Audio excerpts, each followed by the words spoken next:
All right, so I'm outside the courthouse. We just heard a very, very crazy update in the courtroom in the Lil Durk trial. It's currently day 2, and we're basically hearing about what's going on with the jury selection now. There's a whole bunch of different jurors that have been questioned for different reasons, but one of them was absolutely insane. There were gasps in the courtroom. There was claims that racism was already running rampant amongst the jury. Now, look, I'll tell you what they said, and you can tell me what you think, okay? They basically brought up, okay, the defense brought up the fact that apparently one of the jurors, and I won't say which juror, I won't say the number, anything like that, it doesn't really matter at this stage, but one of the jurors apparently claimed in their questionnaire that by just looking at the defendants, they looked guilty. And then they apparently went on to say, I saw a lot of people die because of people that look like them. Now, there were literally gasps in the courtroom. There was various people that said that's racist. They didn't yell it, but people were like, that's racist, like calling it out, saying racist, racism, what the hell?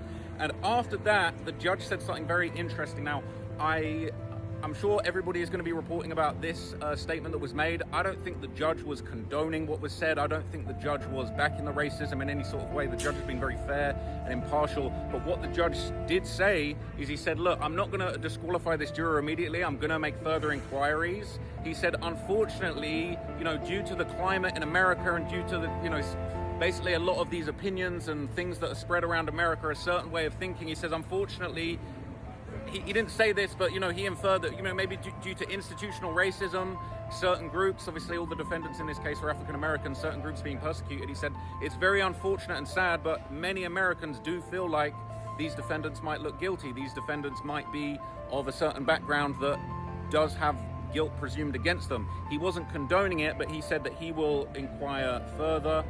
He said that he is going to kind of get to the bottom of it. He's going to ask them about the situation, and they very well may be struck off.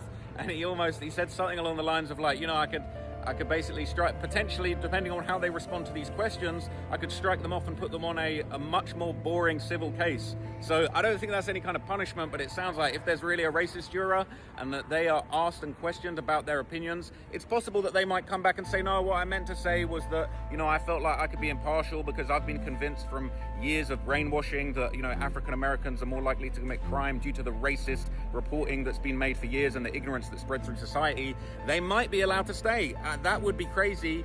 It did sound like racism. Everybody in the court called it out as racism, and it was shocking. It was absolutely, people were aghast in the courtroom. So if that juror is allowed in, it definitely raises some questions. But to be honest, making statements like that, the judge has been very fair and responsible in the way that he's talked about things. But I'm not going to lie, it sounds like that juror's cooked to my